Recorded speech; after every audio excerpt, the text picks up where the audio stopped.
mayroon siyang matatag na pananampalataya. Kaya marami siyang dadala sa kaharian ng ating Panginoon. So ito pala yung talagang sandata na isang soul winner.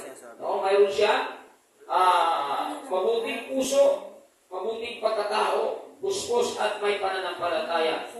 Kaya ito po yung ating pag-aralan ngayon. Kaya una, nating pag-aralan, we are a good servant. Ito yung ating pag-aralan. Pag good servant po tayo, anong mayroon sa mga mabuting lingkod? Siyempre, yung salitang katapatan. Yung salitang katapatan, yung dapat talaga makita sa atin bilang mabuting lingkod ng Panginoon. Sabi dito sa aklat ng mga gawa, sa aklat ng Corinto chapter 4 verse 2, ang katiwala kailangan maging tapat sa kanyang Panginoon. So, pag sinabing katiwala, hindi yung mga servant, tapat daw sa Panginoon. Kaya tayo bilang lingkod ng Panginoon, bilang soul winner, mga kaibigan, tapat tayo sa Panginoon. Pag sinabing tapat sa Panginoon, kung ano mang sinabi niya na nakasulat sa Biblia, ay gagawin natin. Diba? Sabi nga sa aklat ng Juan, siya ang pumili sa atin, hindi tayo pumili sa Kanya. Upang humayo at mamunga, at manatili sa atin ang bunga. Diba? Sino daw pumili sa atin? Siya. Diba? Siya ang pumili sa atin. Diba? Hindi tayo pumili sa Kanya. Siya ang unang pumili sa atin. Para sa gamitin. Upang humayo at mamunga. Sumalinaw, mga kaibigan, na pinili tayo, tinawag tayo ng Panginoon upang humayo, malinaw, at mamunga. At manatili sa inyong bunga. At ano bang ilingin natin? Sa pamagitan ng pangalan ng Panginoon ay ipagkaloob niya. So mayroon pong pabor. Kaya maging tapat tayo. Kung tayo mabuting lingkod ng Diyos bilang soul winner, maging tapat tayo sa itinuturo sa atin ng Panginoon na kasulat sa Biblia upang tayo mamunga. Wala pong mamunga, mga kaibigan. Wala pong tao na namumunga na hindi tapat. Yung mga taong namumunga, tapat yan sa sinabi ng ating Panginoon. Sinunod nila ang sinabi ng ating Panginoon. Walang tapat na talagang hindi masipag. Lahat ng tapat ay masipag yan, mga kaibigan. Dahil yung kanilang kasipagan, yung nagpapatunay na tapat sila sa sinabi ng ating Panginoon. At dahil totoo ang kanilang katapatan at mabuti sa lingkod ng Diyos bilang soul winner, ay mamunga sila. At sabi nga sa aklat ng Juan, manatili sa kanilang bunga. At anumang hilingin sa pamagitan ng kanyang pangalan ay ibibigay niya sa atin. Kaya mayroon pong pabor, mga kaibigan.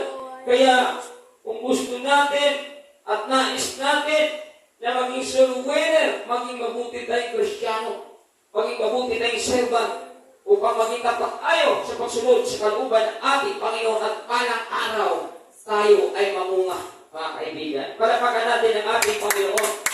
Sabi nila sa Santiago chapter 1 verse 12, pinagpala ang taong nanatiling tapat sa kabila ng mga pagsubok, sapagkat matapos niya malagpasan ng pagsubok, tatanggap siya ng gantimpala ng buhay na ipinangako ng Panginoon sa mga umibig sa Kanya.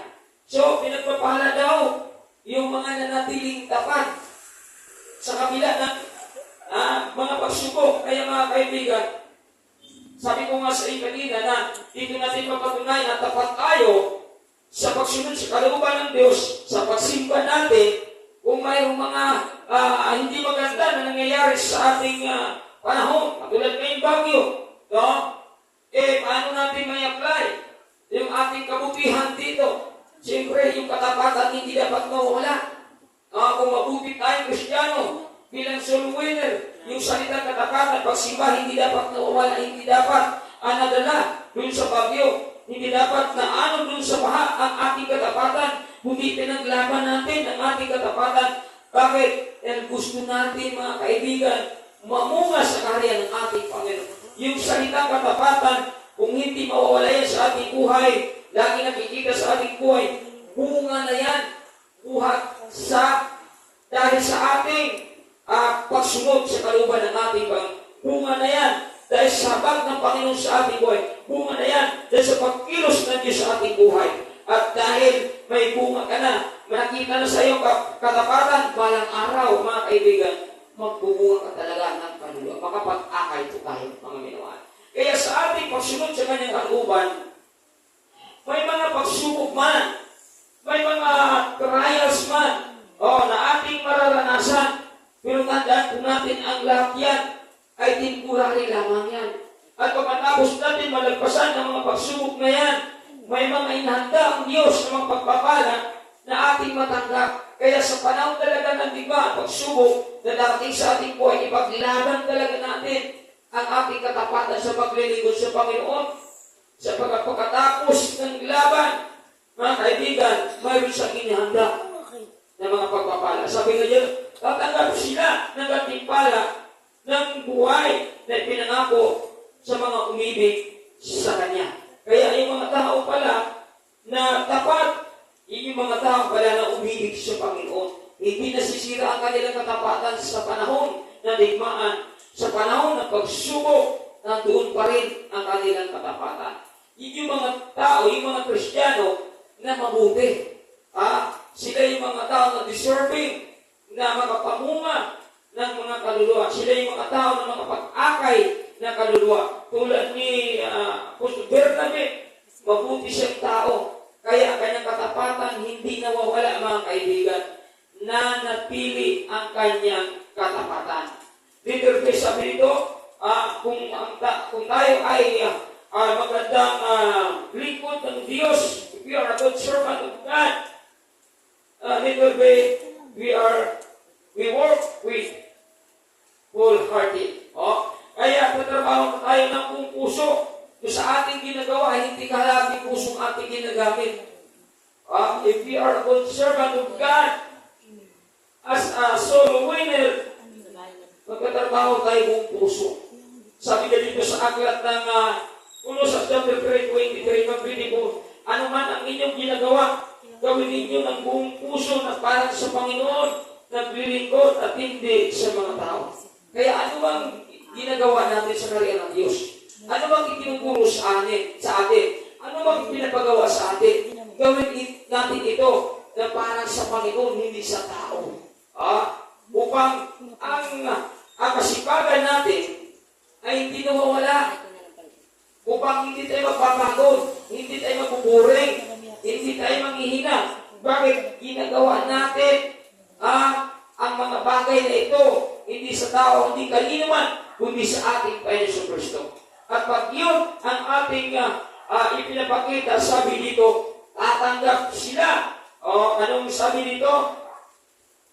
May tatanggapin ng mga pabor sila sa ating Panginoon. Sabi nga sa 24, sapagkat si Kristo ang Panginoon na pinaglilingkuran ninyo at alalahanin ninyo pagkalooban kayo ng Panginoon na gantimpala ang inilaan niya para sa inyo. So, mayroon din, mga kaibigan. So, tandaan po natin, wala pong itinuturo dito ang Panginoon, wala pong itinuturo sa atin na pagkatapos natin makumpay ang kanyang itinuturo, ay walang gagawin ng Diyos sa atin. May gagawin ang Panginoon. Kaya napakaganda yung itinuturo sa atin. Kaya ano mang itinuturo sa atin, ano mang pinapagawa sa atin, o sa karya ng ating Panginoon, gawin talaga natin ito para sa Panginoon, di para kanino man. Upang hindi mamatay ang ating paglilingkod sa Kanya. Upang laging may kagalakan po tayo sa ating mga ginagawa. Laging mayroon po tayong pagnanasa na gawin lagi ang mga itinuturo sa atin, ang mga inuutos sa atin. Hindi tayo napapagod, hindi tayo nalulupay, hindi tayo nalulungkot, hindi tayo nangihina, hindi tayo nagreklamo sapagkat ginagawa natin lahat ng ito para sa ating Panginoon, hindi para sa tao. Kaya yun dapat ang gawin natin, mga kaibigan, if we are good servant of God, tunay na magagawa natin ito. Yun ang dapat gawin natin tulad ni Bernabe, mga minamahal.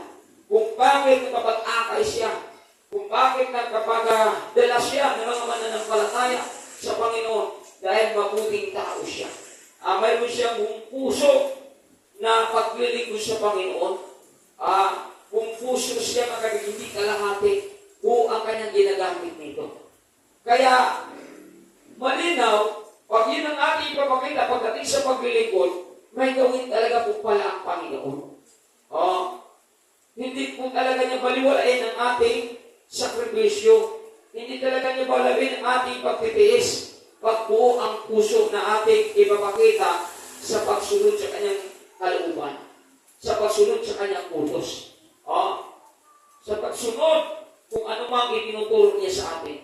Buong puso ang hinahanap dito ng ating Panginoon. Kaya dapat yun ang ating ipapakita. Kasi pag buong puso, excited tayo gumawa. Kahit mayroon tayong mga pinagdaanan, kahit mayroon tayong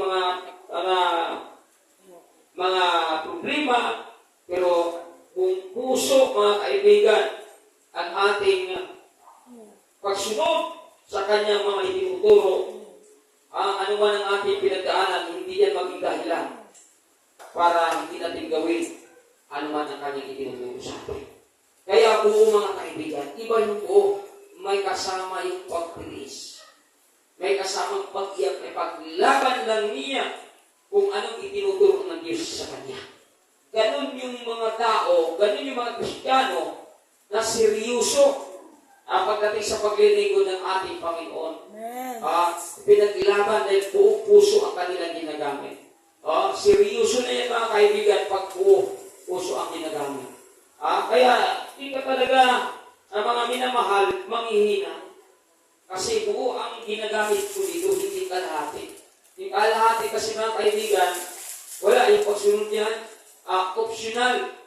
Susunod lang yan, kung pagod sa kanya, gagawa lang yan, kung gusto niya. Pero pag hindi na gusto niya, hindi na po niya yan gagawin.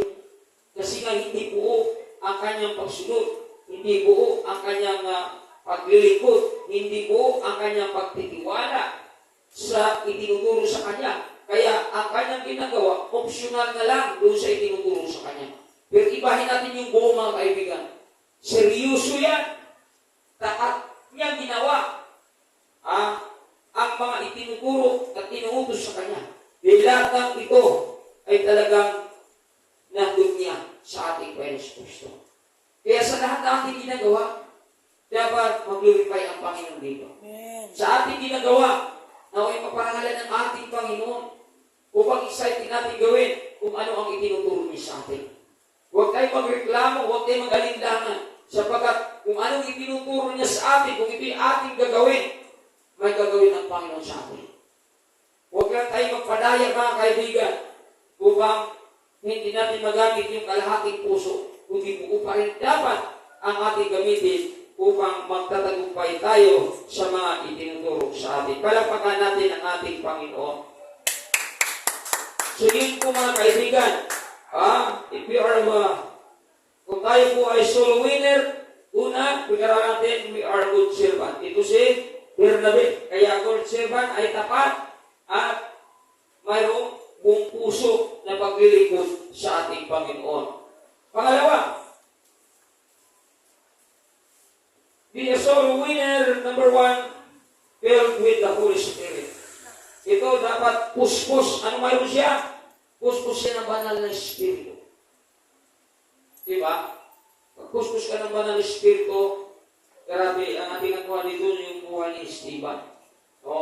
Nung si Esteban ay puspos ng banal na Espiritu, grabe, mga ako itong tao dito hanggang sa kamatayan, pagpapala pa rin ang lumalabas sa kanyang bibig.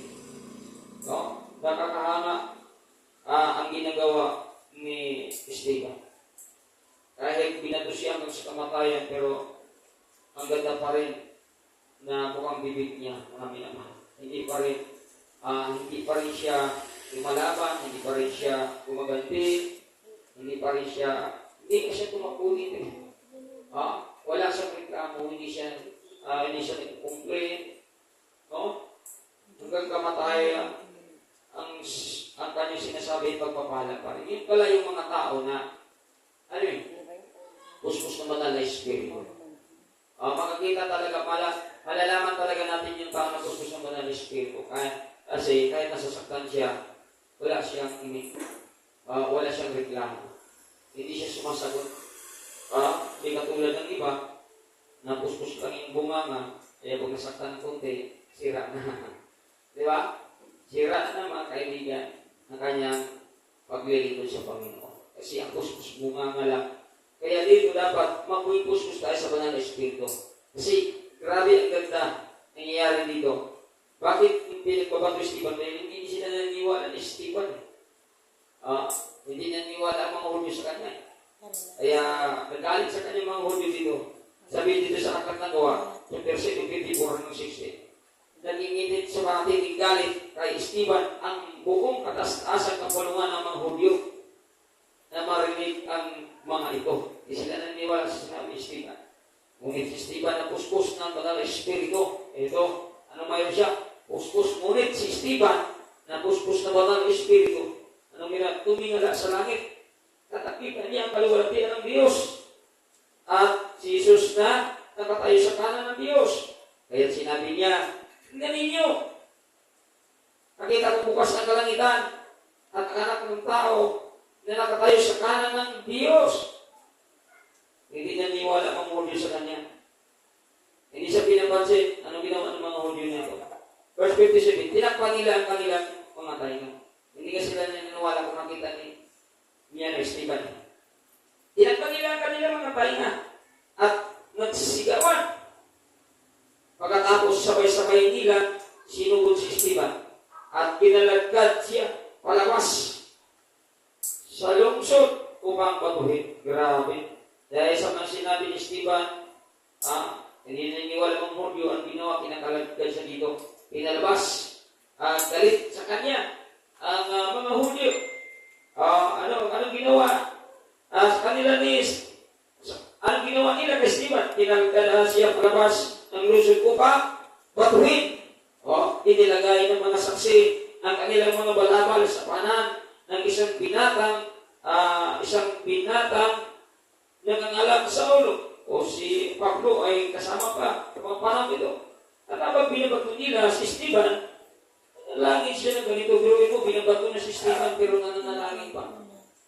Ikaw kaya, patuloy ka ng dismiss, patuloy ka ng hindi maganda, anong gagawin mo? Di ba yung mga kulang-kulang kay Kristo? Yung kulang-kulang talaga sa hindi ba ng Espiritu ang sumanib? Di ba ang sumanib? Patuloy ka lang ng hindi maganda, wala na eh. Nagwawala ka na eh. Di ba napakarayan natin pag ikumpara natin yung mga tao na sinasaniban ng banal na Espiritu? Di ba? Dapat gawin talaga tayo kung ano talaga sumasanib sa atin eh. Doon kasi natin malalaman kung anong sumasanib sa atin sa mga panahon mayroon tayong napapakinggan ng mga masamang salita. Di ba? Kung mayroon tayong napapakinggan na hindi maganda, binabago tayo ng hindi magandang salita, kumusta man ang ating response sa kanila? Kung maganda ang response sa atin sa kanila, ibig sabihin, kumusta na banal na Espiritu? Pero kung response natin, mga kaibigan, hindi maganda, baka hindi Espiritu ng Diyos ang nasa atin, Espiritu ng inkanto. Diba? Kaya dito natin malalaman ngayon, kaya nga sa aklat ng Juan, huwag kayo maniwala na tao na yan na hindi pa banal eh. Mayroon siyang Espiritu Santo. Sumukit mo na siya. Diba? Kaya mga kaibigan, dito nga si Stephen, doon nga lumilitaw kung ano talagang mayroon sa kanya. Sa panahon na binato siya dito, physical ha. Hindi pa ito na lang eh. Sa emosyonal eh. Physical ito, binabato siya. Nasasaktan siya dito physical. Hindi sinaktan kanyang damdamin ito, hindi emosyon. Hindi emosyon. Hindi yung nararamdaman niya, hindi yung pilay. Hindi. Physical. Kasama lahat yun. Diba? Nagreklamo ba siya? Hindi, ang ginawa niya, nananalangin ko ni kakaiba niya pala na kakaiba pala yung mga puspos na banal na Espiritu. Pag binabato sila ng masakit na salita, pag binabato sila ng bato, anong response nila? Binato nila ng tinapay. Di ba? Ang ganda. Kasi nananalangin siya eh. Tayo, pag binigyan tayo ng masamang salita, wala na. Sira na kagad yung ating Espiritu eh. Lumilitaw na diretso yung anong klaseng Espiritu tayo. Kaya mga kaibigan, dapat talaga tayo mag-aral eh. Diba? Dapat talaga natin pag-aralan yung salita natin. Kaya nga sabi sa aklat ng Juan, 30 and 32, kung tuloy kayo, kung ang katotohanan na magpapalaya sa'yo. Matatagpuan talaga natin kung nag-aaral tayo, pero pag hindi tayo nag-aaral, paano tayo matatagpuan yung katotohanan? Hindi tayo matatagpuan. Kaya pagdating ng digbahan, pagdating ng labanan, wala. Sira pa ang Kristyano natin. Di ba? Tingnan mo si Stephen, ang puso sa mga liber. Nasira ba ang kanyang pagkatalo dito? Nasira ba ang kanyang kagnay sa Panginoon dito? Hindi po. Diba, nasaktan siya dito. Hindi na biro, yung kalkarin ka lang. Masakit na sa kanya yun. Palabasin ka, tapos babatuhin ka. Pero grabe ang ginawa niya dito. Sana matularan natin ito. At tayo, layo natin. Kaya sa kailangan talaga na magbabad tayo sa salita ng Panginoon. Inalagad siya palabas, binato. Anong ginawa niya?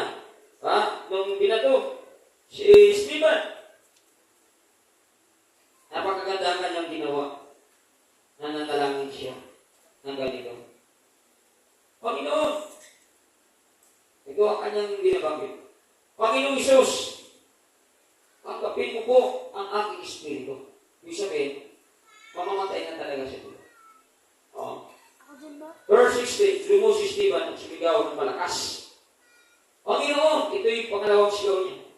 Huwag ko po silang pananagupin sa kanilang salaan ito. Pero mo, ipinagtanggol pa niya yung mga taong nanakit sa kanya, yung mga taong bumabato sa kanya, yung mga taong pumapatay sa kanya.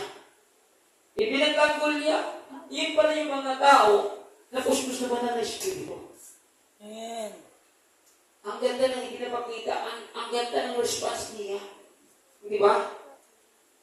Kaya nga mga kaibigan, kita natin dito na yung mga kuskus na banal na espiritu, hindi talaga marunong pala magreklamo kahit nasasaktan sila. Tulad ng ating Panginoon, di ba?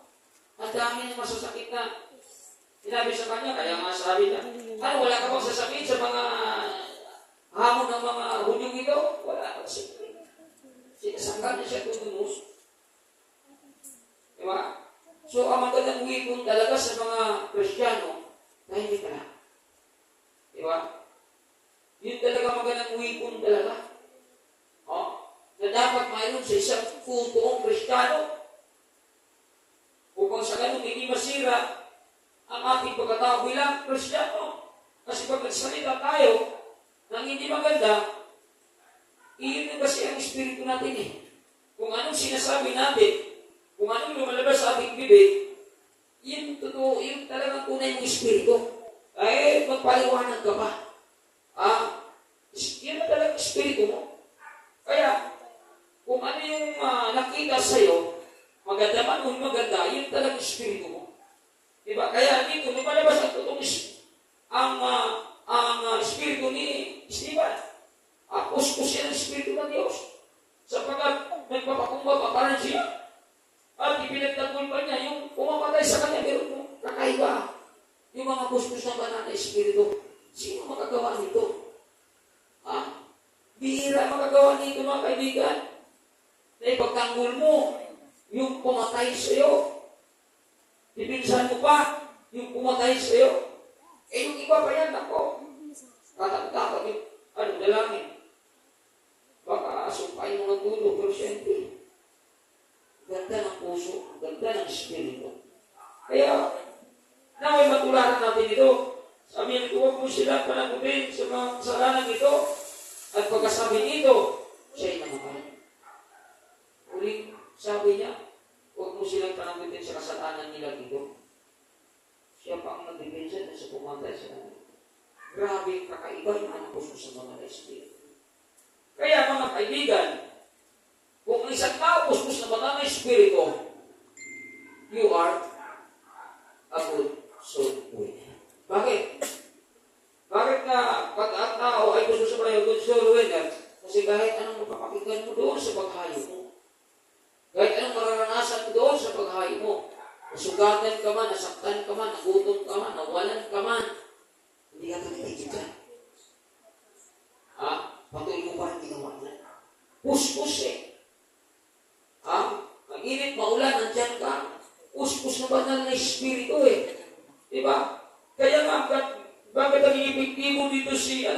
si Pastor Bernabe, di puspos siya ng banal na espiritu. Yun pala mga kaibigan. Ang aming susi, once na tayo puspos ng banal na espiritu, makapag-akay ka talaga. Pero kung hindi ka puspos ng banal na espiritu, puspos lang bunganga mo, wala kaibigan. Nagkaroon ka ng problema niya sa paghayo mo. O baka laitin ka, baka islamin ka, baka igol ka, baka patulan mo pa. Kaya, ito pala yung susi niya, pero kaya tinanungan talaga tayo Kasi hindi biro maghayo. Hindi biro mag-akay. Hindi biro magbahagi ng salita ng Panginoon. Yung sa mga tao na walang kagnay sa Panginoon. Diba? Kaya, pag puspos ka naman ng Espiritu, nandun talaga pagtsatsaga mo. Nandun talaga yung pagtitiis mo. Nandun talaga yung pag-iyak mo. Nandun talaga yung pagkaseryoso mo. Hindi ka talaga masiraan ng bait. Hindi masira ang pananampalataya mo. Hindi masira ang pagkakristyano mo. Bakit? Puspos ka ng banal na Espiritu. Sino yung banal na Espiritu na ito? Walang iba. Kundi ang ating Panginoon Jesucristo. Diba? Kaya,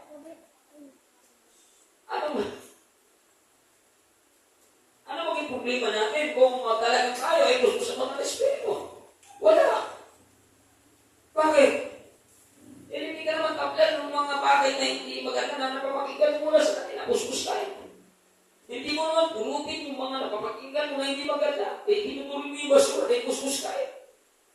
Kaya iwanan ka, saktan ka, sugatan ka, wala kang pakailan, puspos ka tayo. Ang pag-pray mo nga sa kanila, Lord, pagpalain mo naman sila. Nasa kanyang balang araw, pag ipagpapala nila sa akin, at maakay ko sila sa iyong gawain. Yung ganda ang panalangin mo. Puspos ka naman ng Espiritu Pero pag hindi ka puspos naman ng Espiritu, yun ang problema. Kaya, bilang mga lingkod ng Panginoon, na mga soul winner, kailangan puspos tayo ng banal na Espiritu. Upang hindi tayo masiraan ng bayan. Upang hindi tayo magreklamo. Upang hindi tayo mag-alburuto. Upang hindi tayo mapakot sa ginagawa natin. Kasi puspos tayo ng banal na Espiritu. Wala tayong kakaguran. Hindi tayo nangihina. Hindi tayo nalulungkot. Kahit mayroon tayo mapapakinggan na masama. Kahit binabato tayo ng pag-usig o pagkukutsya. Kahit pinaratangan tayo. Na hindi totoo. Masaya ka pa rin. Hindi mo pa rin sila pinatulan. Dahil puspos tayo ng banal na Espiritu. Kaya ibahin natin yung mga Kristiyano na puspos ng banal na Espiritu. Hindi yan basta-basta manghina. Hindi yan basta-basta mabackslide, mga kaibigan. Ipinaglaban nila ang kanilang Panginoon na pinaglilingkuran. May kapangyarihan sila na ibahagi ang salita ng Panginoon. May kapangyarihan sila na ipangawag ang salita ng Panginoon. Sa lahat ng mga tao na walang pinipili dahil sila'y puspos ng banal na Espiritu. Kaya yun ang dapat na makita sa atin bilang mga tunay na mga soul winner filled with the Holy Spirit. Napaka-importante sa buhay ng tao ito. Kasi kung wala sa atin yung kapuspusan at pag tayo ay mag-akay ng kaluluwa, mga kaibigan, dali natin maghina. Kasi iba yung encounter natin sa labas. Maliban na pagod ka, maliban na uhaw ka, gutom ka, meron ka pa mapakinggan na hindi maganda sa iba. Mayroon pa mapakinggan ka na masama. Masugatan yung puso mo. Bakit kung hindi ka puso sa mga Espiritu, kisip ka talaga, mapapagod ka, manghina. Hindi biro, mga kaibigan. Yung mga soul winner. Mayroon ka talagang kapangyarihan dapat na mula sa Panginoon upang hindi ka susuko. Kaya pag hindi ka sumusuko, tumigil. Hindi nagpapatuloy dahil napagod, dahil kulang sa kapuspusan. Pero pag tayo puspos na mga Espiritu, forever natin ginagawa ang kalooban ng ating Panginoon. Pagpapala pa rin tayo sa karin ng ating Panginoon, hindi pa rin nagbabago ang ating motibo pagdating sa pag-akay ng kaluluwa. Pagdating sa paggawa sa kalooban ng ating Panginoon, hindi po nagbabago ang ating motivation. Patuloy pa rin tayo may kagalakan. Patuloy pa rin tayo may kasaganaan dahil sa kapustusan na banal na Espiritu na nakikita sa buhay ng bawat isa sa atin. Palapakan natin ang ating Panginoon. Yun ang dapat makita sa ating buhay. Mayroon tayong kapustusan tulad ng Apostol Bernardo. Kaya marami siyang naakay. Mayroon siya, maraming naakay niya na sumampalataya sa ating Panginoon. Dahil mayroon siya ganitong klaseng kakalian. Kapuspusan ng banal na Espiritu na talagang walang kapaturan, walang panghihina, walang reklamo, patuloy pa rin na nag-akay ng kaluluwa para sila ay dalhin sa ating pensyon. So sana mayroon tayong puso na gano'n. Kasi alam mo kung mayroon tayong puso na gano'n, hindi lang ang itong marating natin. Wala tayo na nabagong totoo, mayroon tayong puso para mag-akay ng kaluluwa. Mga minamahal, hindi lang ito ang abutin natin. Mas marami pa tayo na dadalo pagdating ng mga may good service. Yes. Kaya napaka-importante yung soul winner. Kaya nga tayo unang binago, binigyan ng banal na Espiritu upang gamitin natin sa kaharian ng ating kalisubusan. Tagal po natin, ibinigay na sa atin yun. Sa aklat ng Timothy. Binigyan ko na kayo ng kapangyarihan na Espiritu na sabi sa aklat ng Timothy, ipinagkaloob sa inyo ang Espiritu ng kapangyarihan, Espiritu ng pag-ibig, at pagpipigil sa sarili. Tatlo ngayon ang binigay doon. Ipinagkaloob na sa atin ito. Bakit niya ibinigay ito? Para gamitin natin sa kaya ng ating Panginoon. Yes. Sana maging aware tayo yung tinatanggap natin mula sa ating Panginoon. Bakit kaya binigyan ako ng ganito? Para gamitin mo sa kaya ng ating Panginoon.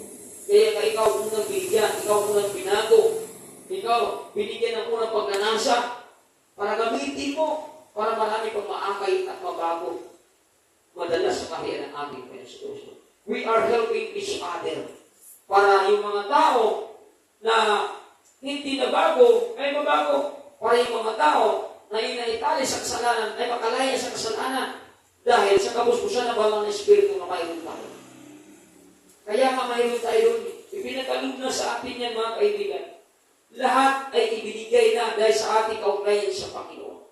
Ang dami nang ibinigay sa atin ng Panginoon. Sana'y magamit natin. O pag sa ganun matutuwa ang Panginoon sa atin dahil ginamit natin kung anong ibinigay niya sa atin. Ipinagkaloob yan, mga kaibigan. Sana'y tinanggap mo. Sige ba kasi ipinagkaloob, hindi tinanggap, kaya hindi nakita sa kanilang buhay. Katulad sa isang basong tubig. Nauhaw ka, binigyan ka ng tubig. O kung ininom yung tubig, may isa ka ng uhaw. O, hindi po. Nauhaw ka pa rin. Nagutom ka, umili ka ng kanin, hindi mo naman kinain yung kanin. Kabusog ka pa, hindi po. Ganyan din, mga kaibigan na Espiritu. Ibinigay din ng Panginoon sa iyo.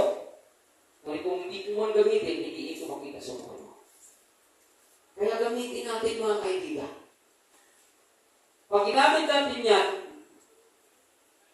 doon natin mararanasan.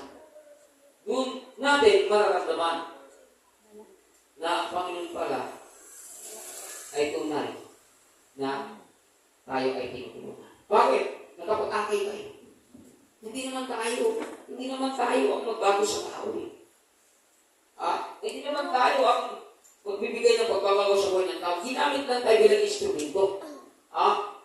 Dahil alam natin na mayroon tayong banal na Espiritu na ibigay ng Panginoon. At yun yung banal na Espiritu, yung Panginoong Jesucristo, siya pong mag-akay mo. Pag makita niya na totoo ang ating motibo, totoo ang ating puso, totoo ang ating pagmamahal at pananampalataya, totoo ang ating sakripisyo para ang tao yan mabago. Mga kaibigan, tutulungan tayo ng Panginoon, yung banal na Espiritu na mayroon tayo. At yun ang kumilos. Siya ang kumilos. Pag siya kumilos, magulat ka. Pag ibitaw ang akay mo, dinakita ng Diyos, tama ang ating puso. Tama ang ating motibo. Para dalhin siya sa kariyan ng ating Kristo. Kaya nga mga kaibigan, napaka-importante na malaman natin sa ating sarili na nasa atin talaga ang kabuskusan ng mga Espiritu. Paano malalaman? Yung hindi ka na napagod. Hindi na ka napagod magsisimba, hindi ka napagod manalangin, hindi ka napapagod magbasa ng Biblia. Kabuskusan yan eh. Diba? Hindi ka napapagod tumuloy sa gawain ng Panginoon. Wala ka na pagkukulang. Kabuskusan yan. At pag yan ay nakita mo na sa buhay mo, pag-akay ng kaluluwa, magigipitibo ka. Pero, simple pangalangin din natin makayanan, panalangin pala, pagbabasa ng Biblia, hindi natin nagawa, malabo makapag-akay ka. Malabo makakay ka. Kaya bakit parang Kristyano hindi na kapag-akay? Wala talagang kapustusan niya. Ang tao walang kapustusan, madaling manghina yan. Lagi na nakatimiran niya. Yung mga Kristyano nang walang kapustusan ba ng Espiritu, lagi nagre-reklamo yan. Ang daming dahilan yan, mga kaibigan. Wala kang kapustusan eh. Hindi siya excited sa inuutos sa kanya. Wala kang kapustusan. Wala siyang kagalakan, siya pinapagawa sa kanya. Wala kang kapustusan. Hindi siya excited noong inuutos sa kanya. Wala kang kapustusan. Kaya, hindi tayo maging epektibo pagdating sa akay ng kaluluwa. Kung yung ordinaryo lamang na tungkulin na dapat mong gampanan, hindi mo kaya gampanan dahil wala kabusbusan, pag-akay pa kayo ng kaluluwa na maging epektibo ka. Alam mo yung mga minamahal. Kung sa attendance pa lang, bumagsak ka na. Napakasimple yan. Sa attendance pa lang, bumagsak ka na. Basta lalo sa pag-akay ng kaluluwa, wala ka talaga. Hindi ka epektibo. Kaya, sa performance pa lang natin sa loob ng gawain ng ating Panginoon, kung yan ay makumply natin, may sagawa natin, makita sa ating buhay, mga kaibigan, yan nagpapatunay na balang araw mag-epektibo tayo sa pag-akay ng kaluluwa. Dahil yung ating ginagawa na maganda, performance na maganda, mayroon ka ng kapuskusan doon. Pero kung hindi natin makumply, pagdating na naman, puro kadahilan, o hindi ganyan ganito mga kaibigan, hindi kapuskusan na. Walang kapuskusan tayo doon. Madali tayo magplano, madali tayong salita. Wala mga kaibigan. Kaya mapagod ka lang. Ay, tingnan mo yung iba. Kung bakit, siya mahayo, kung nabigo, wala na. Dahil wala ang kapuskusan. Diba? Doon pa lang sa simple na gawain sa loob ng simbahan, hindi ngayon makumply. Lalo na yung pag-akay. Pinakamabigat kasi kung yung pag-akay ng kaluluwa. Pinakamabigat yan. Kaya nga, ano katangian mayroon si Bernabe dito? Mabuting tao siya. Una. Pangalawa ito, kapos mo siya. So, tatlong mayroon siya dito, mga kaibigan. Tayo, ano lang mayroon tayo? Baka kabutihan, bagsak pa tayo. Kung bumagsak ka tayo sa kabutihan, lalo na sa kapuspusan. Hindi mo makita sa kabutihan. Yung pinapakita mo nga puro pa kalukuhan, kasamaan. Pag sa kabutihan, bumagsak na tayo, lalo na sa kapuspusan ba na listo. Kaya paano tayo mag-iibig kung hindi nakita sa atin yung salita kabutihan? Kasi kung wala kang kabutihan sa'yo, yung katapatan hindi talaga makikita sa iyo.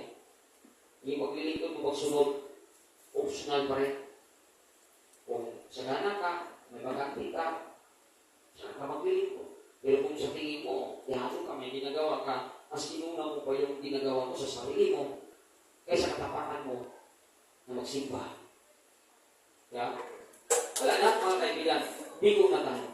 Kaya napaka-importante maintindihan natin. Para sa gano'n, magiging epektibo tayo, magiging soul winner. Hindi biro maging soul winner. Akala natin madali lang, akala rin na ayaw ka, okay na yan.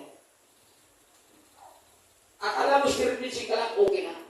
Ilan taon ako ni spirit preaching, ilan taon ako? Mga 8 years na ako. Hanggang ngayon, hindi pa ako nagsasawa dyan. Buhay ko na yun. Hindi ko mapakali pag hindi ko nagawa yan. Lagi kong ginawa yan, mga kaibigan. Natatakot ako pag namatay sa akin Mr. Preaching para bang sana yung kapuspusan ko. Natatakot ako pag nawala yan. Nalulugod ako pag nawala yan. Eh pag nawala yan, ibig sabihin, baka iniiwan ako ng banal na Espiritu. Diba?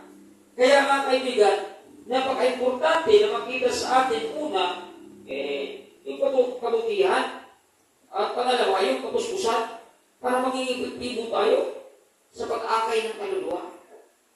Kaya di ba yung iba, kahit natin tinuturuan iba, linggo, mag-akay kayo, wala pa rin eh. Malinaw eh na, wala talagang ano yun. Kapuspusan na ba ng Espiritu? Kapuspusan na sa bungangay. Sabihin natin, maghayop kayo ng linggo, wala pa rin. Pabinibigyan pa rin, bakit? Wala yan. Masa, first day pa lang, patay na doon sa kabutihan, yung kay Apostol Bernabe. Yung kabutihan pa lang, patay na tayo eh. E paano pa tayo? Mag-iipigtibo. Wala mga kaibigan, kaya napakalayo natin. Huwag natin hayaan na matawag ka na yung Christian, matawag ka na yung Bornagin, ay tapos na. Tandaan po natin, ang totoong Bornagin, ang totoong Kristiyano, mayroon niya conviction pagdating sa pag-akay ng kaluluwa. Bakit po? Ang ating Panginoon, mayroon din siyang conviction para tayo ligtas mula sa kasalanan. Mayroon siyang sakripisyo, mayroon siyang habag sa atin para iligtas tayo sa kasalanan. Kaya inalay niya kanyang buhay doon sa krus para kung siya tayo. Meron siyang dakilang pag-ibig sa atin. Ngayon, sino ba tinanggap natin? Bilang pagkakaligtas siya. At pag tinanggap natin siya, binigyan din niya ito. Banal na Espiritu. Sama yun. Ngayon, kung wala kang conviction, kaya tinuturuan ka, wala ka pa conviction na pag binibingihan ka, it is critical spiritual. Critically spiritual. Mga kaibigan. Hindi yan Espiritu ng Panginoon. Tandaan po natin. Ang Espiritu ng Panginoon, kung nasa atin, there is a conviction. Sumunod yan. Pag ano sinabi sa kanya, sumunod yan. Diba? Masunurin ang Panginoon. Mapagpakumbaba siya. At pag mayroong ipinagawa sa kanya, ginagawa ng Panginoon. Naging alipin nga siya. Di tayo. Kung may tinuturo sa atin, may sinasabi sa atin, nagbingi-bingihan tayo. Espiritu baba ng Panginoon yun. Hindi walang Espiritu ng Panginoon. Kaya doon tayo nalulungkot sa ganong klaseng mga Krisyano. Na kanila pagbingi-bingihan, na kanilang pagsuway, papatunay na walang conviction of the Holy Spirit. Nadal po natin, hindi tayo niligtas dahil tayo ay nasa kasama sa simbahan ng Bornagin. Hindi tayo niligtas dahil lagi tayo nagsisimba. Tandaan po natin, iniligtas tayo dahil tinanggap natin ang ating Panginoon. At pag tinanggap natin siya, magre-reflect sa ating pagkatao kung sino ang ating tinanggap. Hindi po pwedeng hindi mag-reflect sa iyo. Hindi po pwedeng hindi mag-reflect sa iyo, mga kaibigan. Magre-reflect sa atin yung tinanggap natin. At pag nagre-reflect sa atin ito, tumutulong tayo sa karya niya. Gumagawa tayo sa karya niya. Sinusunod natin ang itinuturo niya. Bakit? Siya ang alun. Hindi natin pwede ba pagpalagay, I am a born again. Lagi na akong nagsisimba. Lagi na akong nananalangin. Lagi na akong nagbabasa ng Biblia. Oo, maganda lahat yan. Napakaganda lahat yan. Pero ang tanong, yan ba ay galaw ng banal na Espiritu? O galaw mo? Kung galaw ng banal na Espiritu yan, mga kaibigan, then iniwala na mamunungan ka. Hindi nagtatapos siya sa panalangin pag kumasa ng Biblia, pagsipa. Mayroon ka din desire na mag-akay ng kaluluwa. Because it is the work of the Holy Spirit that is in you. That is in you. Diba? It is the work of the Holy Spirit.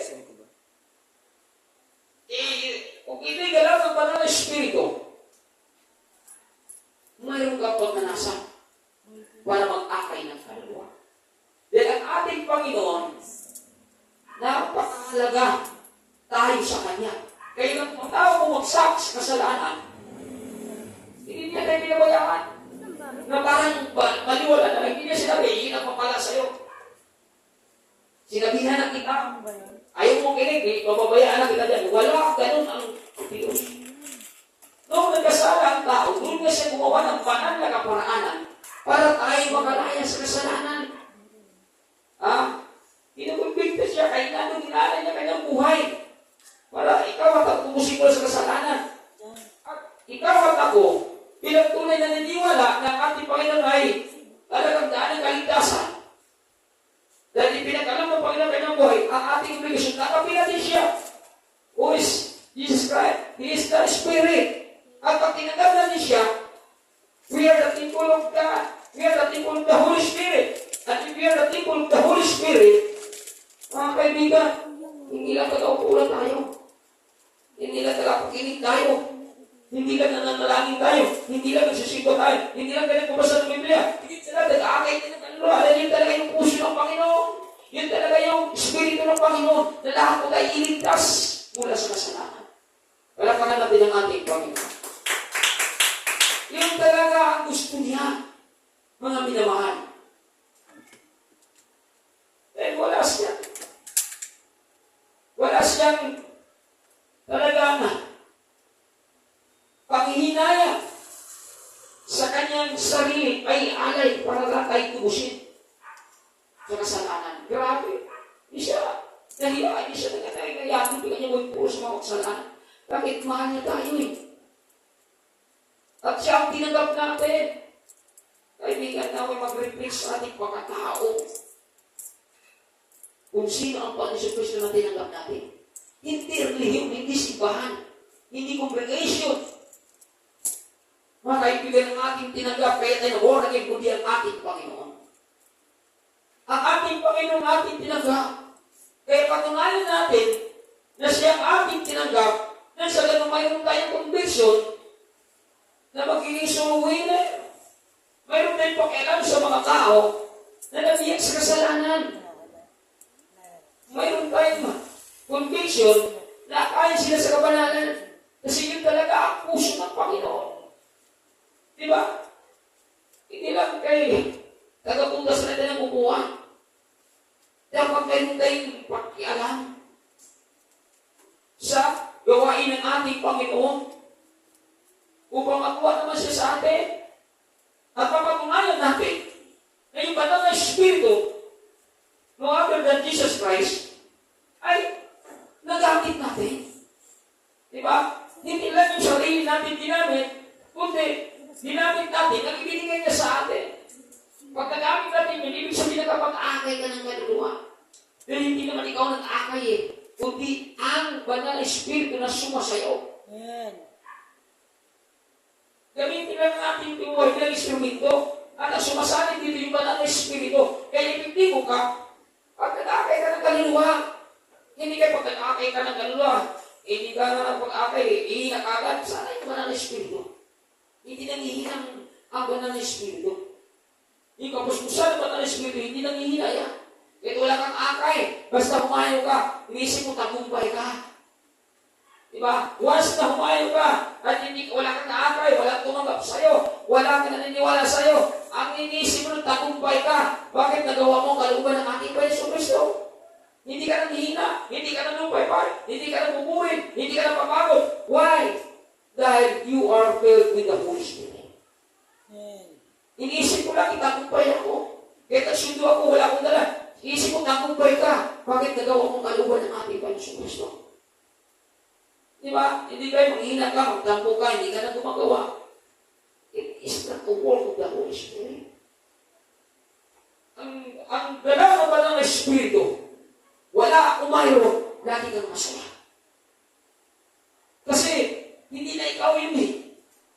Kung di ba ng Espiritu na sumasayo. Kaya ganado ka mga kaibigan. Kaya dapat ma-identify natin sa ating sarili kung mayroon na ba sa atin yung tinatawag na kapuspusan ng banal na Espiritu. At paano ba natin ma-identify na mayroon tayo noon? Dapat makaranas ka muna ng iba't ibang digmaan. Kung nakakaranas ka ng iba't ibang digmaan at hindi mo pinapatulan, hindi mo pinupulot ng mga bagay na masama, itinutuloy basura, hindi ka nasasaktan, pinagpapala mo pa rin siya, pinatawad mo pa rin siya, minahal mo pa rin siya, in-interview mo pa rin siya, yun na patunay na ikaw ay busbus na banal na Espiritu. Umapasa ka, at doon mo ma-identify, wow, nasa akin na. Ang alin, banal na Espiritu. Nagamit ko na. Dito ko na patunahin, dati-rati, pag minumura ako, dako, kamako, ang abutin niya sa akin. Pero ngayon, nung minumura niya, sinatan niya ako, sinugamin ng puso ko, nag-praise the Lord ako. At pag yun ang mararamdaman mo, mga kaibigan, ibig sabihin, nasa'yo na. Ang kapuspusan ng banal na Espiritu. Doon mo maintindihan ba sa sarili mo, huwag iba na pala ako. Ito pala ang totoo. Nakatagian ng Panginoon na siya sa akin. Dahil hindi na ako basta-basta nanalangin sa kanya. Hindi na ako basta-basta nasaktan sa sinabi. Palapakan natin ang ating Panginoon. Yun po ang galaw ng banal na Espiritu, mga kaibigan. Kaya, bakit ang epektibo si Apostol Bernabe dahil mayroon siya gano'n? Bakit kung mayroon siya have faith in Christ. Mayroon siya pananampalataya sa Panginoon. Sabi nga ito, Hebrews chapter 10, verse 35, kaya huwag kayong mawalan ng pananampalataya sa Diyos sapagkat dakila ang nag-intay ng gandipala para sa inyo. Kaya, huwag mawalan ng dakila pala ng gantay ng gandipala galing sa Diyos. Kaya ingatan mo talaga ang pananampalataya mo eh. Kasi nananakawin kasi yan mga bagay sa mundo ito. Diba? Di ba nakakakit ng mga bagay sa mundo ito na gusto mo? Minsan din kukuha sa pananampalataya mo kay Kristo. Minsan yung ang aagaw doon sa pananampalataya sa Panginoon. Kaya minsan nawawala, delikado. Kaya sabi doon, huwag mawawala ng pananampalataya. Kasi pag nawala sa amin ang pananampalataya, wala na tayong ginawa sa kanyang kaharian. Bakit sabihin natin na wala namang nangyari? Dagal ako sa simba niya. Dagal ako kumayo. Wala naman nangyari. Yun yung babagitin ng mga tao na nawalan ng pananampalataya. Kaya sabi nyo, huwag mawalan. Ano bang ginawa sa mga tao na hindi nawalan ng pananampalataya? Lagi nagbababalik sa salita ng Panginoon. Lagi nag-aaral sa salita ng Panginoon. Naging prayer po siya. Lahat ng kanyang ginagawa, ipinapanalangin sa Panginoon. Lord, humahayo ako. Salamat pang yung sinasamahan mo. Kahit walang tumanggap sa akin pang pero tinutuloy ko nagtagumpay ako. Dinagawa ko ang kalauban mo. So, yun ang ginagawa ng mga tao na inalagaan ng kanilang pananampalataya. Dinidiligan nila ng panalangin. Na sa ganun, hindi mo wala sa kanilang pananampalataya kahit wala silang naakay. Wala silang naimbidahan. Wala silang walang umintervene sa kanila. Bakit hindi wala pananampalataya? Kasi dinidiligan nila ng panalangin. Salamat, Panginoon! Kahit wala akong naakay, kung nagawa ko ang kalooban mo. Naingatan mo, alagaan mo pananampalataya mo. Ngayon kung hindi mo pa magiging sa panalangin yan, may tendency na magduda ka. Tagal na ako din eh. Wala pa rin akong akay. Wala pa rin nangyayari sa akin. Tinawagaya mo ng Panginoon. Tinawagaya mo yan. Mag-ano ka na dyan eh. Yung mga galaw ng galaw ng tao eh. Magdududa ka na. Diba? Pag nagdududa ka na, tinikala ngayon. Wala ka ng pananampalataya. Pag wala ka ng pananampalataya sa iyong ginagawa, hindi mo na talaga gawin yun. Magdadahilan ka na. Pastor, wala naman nangyayari. Balik dyan, wala naman nangyayari. Sa lugar na nila Ryan eh. Since 2018, hanggang kailan doon agay si Ryan, 2013 yata. 2021 yata, Ryan, no? Ilang? 22? Ilang pa lang dyan? 18, 19, 22. Apat na taon. Ito lang ang mga. Pero bakit hindi ako nangyayari? Hindi naman, sa pagkat, dinitiligan ko ng panalangin. Huwag gawa ko, salamat Panginoon. Nagawa ko paglupa. Hindi ka talaga manghina. Kasi sinasagot mo ang Panginoon eh. Kaya kung hindi mo sagot ang Panginoon, pagbalang araw, tagal mo na ito eh. Wala namang nangyayari. Delikado na po yun. Mawawala natin pananampalataya. At pag nawawala na pananampalataya natin, anong pagkantipala natin ng kami mula sa Panginoon? Mas lalong wala. Kayo mga ito na walang pananampalataya, manghina, babakslidan, mas lalo kang mawala. Kaya, tinuturuan tayo, diligan natin ang ating pananampalataya ng panalangin. Na sa ganun, hindi mawala, hindi masasayang ipagtitis mo, hindi masayang yung sakripisyo mo. Bakit? Nagpapatuloy ka eh. Kasi, dinidiligan mo ang panalangin, anong ginagawa mo? Yun mga kaibigan, mabubuhay talaga ang pananampalataya mo. Kahit walang nangyayari sa paglilingkod mo, yung dinidiligan mo ng panalangin, yung pananampalataya nanatili pa rin. Hindi maagaw yan sa lingkod. Hindi maagaw yung kagandahan sa mundo ito. Bakit natiligan mo ng panalangin? Kasi pag nawala pa na ng palataya, yun yung panahon na maging prosperity tayo ko siya. Yun ang delikado. Kasi kung mawala ang Panginoon, sa mga Kristiyano may totoong pananampalataya. Kaya nga dito mga kaibigan, si Apostol Bernabe, grabe, matibay ang kanyang pananampalataya.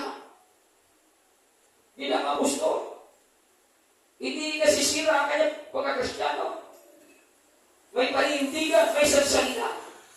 Hindi siya manataya dahil sa pananampalataya niya sa Panginoon. Sabi ko dito sa aklat ng Panginoon, chapter 4, 16, 18, kahit hindi kami nasisiraan ng loob. Bakit hindi sila nasisiraan ng loob? Dinidiligan nila panalangin. Ano man ang kanilang ginagawa na wala silang nakikita. Diba, sa lahat ba natin ginawa sa karaniwan ng Diyos? Nag-aani ba tayo? Hindi ah. Kaya bakit ito? May ayaw, palustate, self-preaching, ano pa, feeding program. Dapat natin ginawa nito. O sa pag ginawa natin, nakikita ba natin, agad naiinaanin tayo? Wala pa, di ba? Pero bakit dinasira ang ating loob? Bakit nagpapatuloy pa rin tayo? Dinidiligan natin ang panalangin. Eh sabi ko dito, kaya humihinga, kahit na humihina ang aming katawang lupa, patuloy naman, pinalakas ang aming espiritu araw-araw. Grabe. Anong importante sa kanila dito? Importante sa kanila, yung ilang espiritu araw-araw lumalakas na. Totoo naman, huminga mo talaga ating katawang panuba eh. Kasi tumatanda tayo. Pero, di ba huminga ating katawang panuba, basta ang ating espiritu, lalong lumalakas. Bakit lalong lumalakas? Dahil mayroon tayong ginagawa sa kanila ng ating pagkakas. Yung ating mga ginagawa sa hari ng ating Panginoon, yun yung papatunay na malakas ang ating spiritual na buhay. Kaya, okay lang sa kanila. Basta ang importante, malakas ang spiritual na buhay. Hindi sila nanghihina, hindi sila nanapulong-baybay, hindi sila napapaslay. Sapagkat mayroon silang ginagawa sa hari ng ating Panginoon. Ang bahagyang panandalian, sabi dito, ang bahagyang panandalian, kabigadyan, diranas namin ngayon ay magbumunga ng kagalakan walang hanggan at walang katulad. Biruin mo? Kasi kanila pag-aapostol, hindi madali. Marami kapagyan at maraming labanan. Pero sabi ka dito, Apostol Pablo, ang pansamantala, kabigatian na aming dinanas ngayon, ay magbumunga dito ng pagtatyang panahon ng alin na kagalakan walang hanggan at walang katulad. So, hindi sayang ang kanilang sakripisyo bilang soul winner, magpumunga pala na walang hanggang kagalakan at walang katulad pagdating ng tanggang panahon. Pero ito yung sinabi niya Apostol Pablo, hindi pala lang panataya niya. Kaya manghina ka ba sa spiritual na buhay? Hindi po manghina ka. Kasi yung pananaw niya doon sa ginagawa niya na may pagtitis, paghihirap, ganda, magbumunga daw na kagalakan walang hanggan at walang katulad pagdating ng tatlong panahon. Eh sa bawat ginagawa natin sa kahit ng ating Panginoon, o paghayong natin, o pag-study natin, o spiritual natin, kung ganito ang ating pananaw, katulad ni Apostol Pablo, hindi ka talaga tatamarin. Bakit ang ganda ng pananaw mo, hindi pinto eh. Nasabi niya, na pansamantala lamang ito, pagigatan, kalungkutan, pagtitis sa aming naranasan ito, balang araw magbubunga din ito, ng kagalakang walang hanggan at walang katulad pagdating ng tatlong panahon. Ang ganda ng kanila, ang ganda ng kanyang pananampalataya sa kanyang ginagawa. Palapakan natin ang ating Panginoon. Kaya mga kaibigan, hindi lugi yung mga soul winner. Kung yun talaga ang kanilang damdamin pagdating sa paglilingkod sa ating Panginoon. Sabi nito, sa verse 7, kaya ang aming paningin ay nakatuon sa mga bagay na di nakikita. At hindi sa mga bagay na nakikita sapagkat panandalian lamang ang mga bagay na nakikita, ngunit walang hanggan ang mga bagay na di nakikita. So sana, nakatuon ang kanilang paningin, hindi sa mga bagay na nakikita. Hindi sa mga kayamanan sa mundong ito. Hindi sa mga karangyaan sa mundong ito. Hindi yung mga palamugis sa mundong ito. Hindi yung treasure sa mundong ito. Kundi ang kanilang paningin nakatuon sa mga bagay na di nakikita. Sapagkat yung mga bagay na di nakikita ay pang walang hanggan. Yung mga bagay na hindi nakikita sa mga sa mundong ito, yun ang pinapahalagahan nila.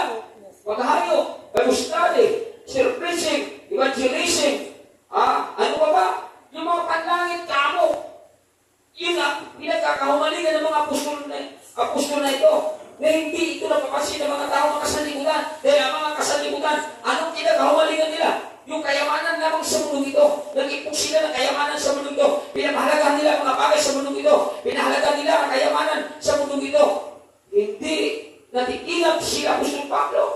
Sila Bernabe. Kasi ang pinagkahumalingan mga bagay ng panlangit. Yung mga bagay na hindi nakikita sa mundong ito. Yun ang kanilang pinapriority sa kanilang buhay. Sapagkat ang kanilang pananampalataya sa Panginoon ay tunay. Palakpakan natin ang ating Panginoon. Ang tunay natin pananampalataya, mas priority kasi natin yung mga bagay na panlangit. Yun ang priority natin. Kaya sa huling talata, kaya sabi dito sa aking Ephesians 6 verse 16, lagi ninyong gawing panangga ang pananampalataya na siyang pamatay sa lahat ng nagliliyab ng palasot ng Diablo. Kaya ano daw gamitin? Pananampalataya doon sa mga nagliliyab ng palasot ng demonyo. Nagliliyab mga kaibigan. Ano gamitin pananampalataya? Hindi ko yung pananampalataya natin walang laman. Delikado po yun. May pananampalataya kasi walang laman. Ang dali kang magbihag po.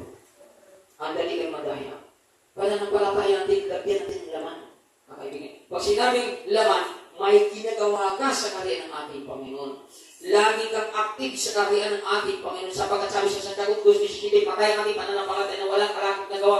Kung may laman ang ating pananampalataya, marami tayong ginagawa sa kaharian ng ating Panginoon. Kaya kung mataki man ang kaaway, nagliliyab man ang palasyon ng kaaway, hindi yan tumatagos sa ating puso, mga kaibigan. Malalaglag yan sa lupa. Hindi yan tumatalab sa ating puso.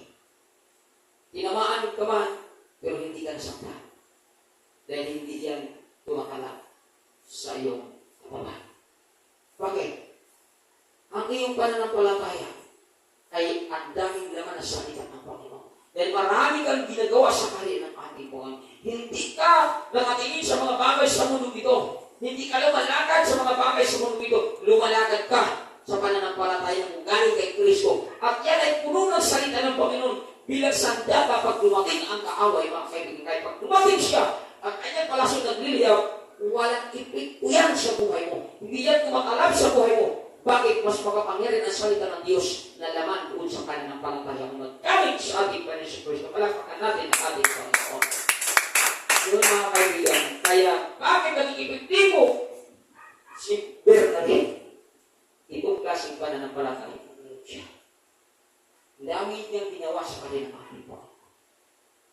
Kaya kahit nagliliya ba ang problema, hindi ko lang ipiksin. Kaya sa awit nga, umaan man ako sa apoy, di ako nasusunog. Dumaan man ako sa ilog, di ako nalulunod. Kasama natin ang Diyos. Di ba grabe? Hindi ka naman talaga nalulunod sa maraming problema na pinagdaanan mo. Sinamahan ko ng Diyos eh. Hindi na nawala, pero may kasama ko. Nandyan yan, pero kasama, sinamahan. Hindi ka nasusunog, sama mo ang Diyos. Nag-apoy na ba? Ang mga pinagdaanan mo, nandyan ang Diyos sa mga hindi ka masusunod. Mga kaibigan, kaya naging epektibo si Bernabe bilang soul winner dahil totoo ang kanyang pananampalataya sa Panginoon. Espiritu. Dahil mabuti siyang tao, may tatlong katangian si Apostol Bertale. Kaya, ang dami niyang naakay sa kaharian ng ating Diyos. Kaya tatlong way punta dapat mayroon tayo. Kung gusto natin maging epektibo, ito lang talaga gawin natin. Kaya sana po gawin talaga natin. Para matutuwa na naman sa atin ang Panginoon. Lord, ano ba may regalo ko sa iyo ngayong Pasko? Hindi lang kayo puro tayo hingi sa Panginoon. Yung mga tao po hingi sa Panginoon. Magpanalangin, hingi na sa Panginoon. Hindi naman magbibigay ng regalo sa Panginoon. Bigyan din natin ng regalo ang Panginoon. Kaya makapag-akay ka ng isang kaluluwa. Yun ang dapat. Nasain talaga natin, Lord, gusto ko mapag-akay ng kaluluwa. Ano bang dapat kong gawin? Ito na. Mabuting pagkatao ka. Tapat ka. Hard worker ka. Pangalawa, puspos ka naman ng Espiritu. At tunay ang pananampalataya sa ating Panginoon. Tatlo lang. At pag-uusan mo ito, hindi lang yung kabutihan, kundi kapustusan at pananampalataya. Tatlo. Bakit mo nagpinag-aralan ito? Hindi gusto mo mabigyan ng regalo sa Panginoon? Dapat nasahin natin na magregalo tayo sa Kanya. Di ba? May minahal ka. Pagdating na Pasko, gusto mo regaluhan siya. Di ba nag-effort ka? Di ba? Sino mahilig magregalo pagdating ng Pasko sa mga mahal na sa buhay? Di ba nag-effort ka? May oras, may pira, may panahon. Para hindi ginagawa. Para mabigyan mo ng kagalakan yung mahal mo sa buhay. Kung mahal natin ang ating Panginoon, bibigay sa atin ng bagong buhay. Dapat naman mag-isla, mag-siguramisyon tayo. Marigaluhan natin siya, Lord. Kaluluwa. Di ba napakaganda gano'n? Hindi lang kayo. Gusto lang natin siya lagi magbigay. Dapat tayo din ay magbigay. Di ba? Kasi alam mo, pag makapagbigay ka ng isang kaluluwa, doon mo kumayan na natutuwa ka siya sa'yo. May assurance ka doon, mga kaibigan. Pag makapag-akay ka ng kaluluwa, assurance na yan. May katiyakan ka na doon sa buhay mo lang. Assurance mo yun, mga minamahal. Kasi nakapag-akay ka na. Ginamit na lang sa buhay mo para makapag-akay ka ng kaluluwa. Nakita kasi niya totoo ang iyong motibo sa paglilingkod mo sa Kanya. Dapat yun ang ating motibo na maging soul winner.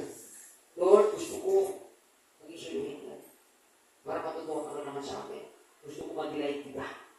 Di ba? Dapat yun gusto natin lumigaya sa mundo ko. Hanapin natin ang Panginoon sa Kristo. Bigyan natin siya ng kagalakan. Pasahin natin ang Panginoon. Bigyan natin siya ng kagalakan para sa ganun. Ibabalik niya sa atin kung ano ba bigyan natin sa kanya. Yung pagsipa natin, galak ng Panginoon. Hindi ka yan. Lalo na pag consistent mo gawin. Lalo na pag hindi ka magdahilan. Iba kasi kung dahilan, mga kaibigan, hindi ako umahangang yung mga kasyadong kung dahilan. Wala akong maasahang pagpapala. Tandaan po natin kung gusto natin pagpapalagay sa Diyos. Kung gusto natin pumilos sa Diyos. Ipagsipa pa lang dapat, visible ka na lagi. Hindi ka dapat invisible. Visible ka na dapat. Kasi sa galing pa lang na mandato, masunod na natin, napakasimple lang yan eh. Pero kung bumagsak ka kayo doon, mga kaibigan, paano pa natin patunayan sa Panginoon para patapat tayo? Tatanggap sa mga pabuhay. Kaya, nasa akin natin na mangyari sa ating buhay na maging visible tayo lang sa Panginoon. Huwag natin tulakan yung iba. Yung iba kasi kumagaya eh, siya naman, wala naman eh. Eh gusto din kumayan sa kanya na hindi ka katagang magpapuro pa. Gusto mo lang, habang buhay ka Kristiyano, wala kang papuro, maranasan mo lang kay Kristo. Pwede naman yan eh. Habang buhay ka Kristiyano, wala kang maranasan papuro. Kung may kaligtasan ka din.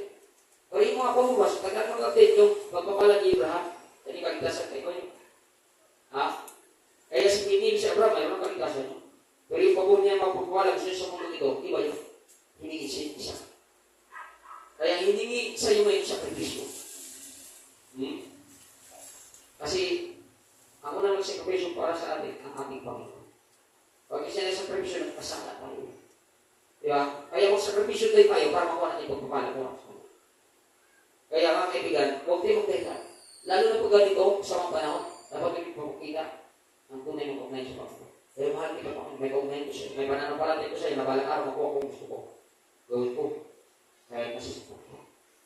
Andun sa kanya niwala sa akin. Kaibigan, kung natitularan yung iba, na naglilingkod lang, dahil walang pinagdaanan, masaya sila, pinagpapahanap sila, maginhawa sila, kaya available sila magsimba. Pero pag masama ng panahon, may ginagawa na, may labanan na, sinusunod na yung masamang panahon, sinusunod na yung labanan, hindi na sinusunod ang kalimutan ng Panginoon. Kaya mismo ang tumatanggi sa mga papapala na dapat ibuo sa amin. Huwag natin kayaan na mag-ipusan natin na walang marapin. Mga kaibigan, Jesus mo ang iba Kristiyan. Ugayahin na natin iba. Na simba lang kung gusto. Walang pangako na makuha, masuklis, yung pagpapakalitan. Kaya nga sabi sa akin,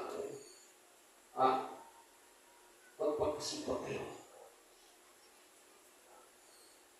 At samahan niyo ng pananalig upang matanggap ninyo ang mga pangako. Tinuturuan tayo natin. O ito, sabi ito, galuns ko ito. Sabi ito na, yamang hindi mo alam, yamang alam niyo na hindi mo sasayang ipagpabal sa kanya. Magsipag kayo.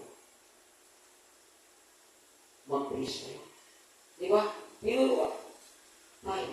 Kasi, doon talaga sa sipag, sa mga masipag, doon talaga ibubusan ang Diyos mga kapatid. Hindi siya marunong tumira sa kanyang pangako. Doon lang din sa tapat. Masipag, susunod ka niya siya. Kaya, kung gusto natin maranasan balang araw, magtulad tayo ng Diyos. Although, bago mangyari naman yan, takot-takot na labanan na kaharapin. Takot-takot na digmaan na laban na kapag-kapag. Tulad ni Moses, nanalan niya, yung bayan ng Diyos, kinuha mula sa Hebrew. Diba? Katakot-takot na digmaan na kanilang pinakaharap. Pero sa lahat ng digmaan na ganyan, kakatagtagan ko siya. Hindi nang rumas ng Panginoon. Doon sa pagtawid ng dagat ngayon, o yung burugan, di ba? Doon sa dagat, doon nga kawawa si Moses. Pero, dito lang pa. Ganun din sa akin. Gusto natin masungkit yung pagpapala galing sa Diyos. Mayroon talaga tayo pagdaanan. May mga challenge na akala natin, hindi na tayo makakalusot. Pero tandaan po natin, sabi nga ng Diyos, kanto na ayaw. Lumapit na sa akin sinong papagat ng Biblia ka sa pagat. Lapit na kayo sa dapat. Hindi na panalangin. Pag nasanalangin ka, pag mayroon ka mapinipilitaanan, tutulungan ka na natin sapagkat sabi niya, hindi ka iiwan. Yun ang kanyang sinasabi. Kaya nawa mga kaibigan, gawin natin. Kung ano, hindi nuturo sa atin ngayon. Kung anong pinag-aralan natin ngayon, kung nagagawin natin siya. Be a soul winner. Lahat tayo kumain pa manalangin sa pagkatapos sa buhay ng ating Panginoon. Yes, Lord, maraming salamat, Panginoon, sa napakising mensahe na binigay mo sa amin ngayon. Nawa mayroon kami natutunan ng magandang aral, Panginoon, upang magbibigay ito sa amin ng panibagong lakas at pagpapala. Ayos namin, Panginoon, na maging soul winner. Kaya niyo po, Panginoon, na ito na yung mangyari ito. Upang mabibigay ka namin ng regalo bago magpasko, Panginoon. Kaya niyo po, Panginoon, na hindi lang kami ang laging humingi ng pabor para sa inyo. Hindi dapat magbibigay kami ng regalo para sa inyo. Tulungan mo kami, Panginoon. Dahil kung wala pagtulong mo, hindi mangyayari sa amin kung ano ang nanasa. Lord, lahat ng aming plano, lahat ng aming ginagawa, Panginoon, ito po ay aming i-offer sa iyo. Dahil alam namin, Panginoon, that is, Panginoon, ang plano mo sa plano. Kaya niyo po, Panginoon, ikaw ang pagubay sa aming buhay. Panginoon, ano man pinag-aaral namin ngayon, ay tulog kunawa, ito may pati sa ng puso-isipan. Upang hindi nila ito makakalimutan at balang araw, kapag magnasa sila na mag-akay ng kaluluwa. Dahil sa pag-akay ng kaluluwa, dito ako buong pagpapala. Maraming salamat, Panginoon, at bawat isa, Lord, ipasamantala na ulit sa tahanan. Ingatan mo sa daan, pagkariligtas at may kailangan sa bawat tahanan ng mayroon siya. Maraming salamat sa tagumpay ng gawain mo sa tanging pangalan ni Jesus. Yay! Amen! Amen! Maraming salamat at i-circle natin, Martis.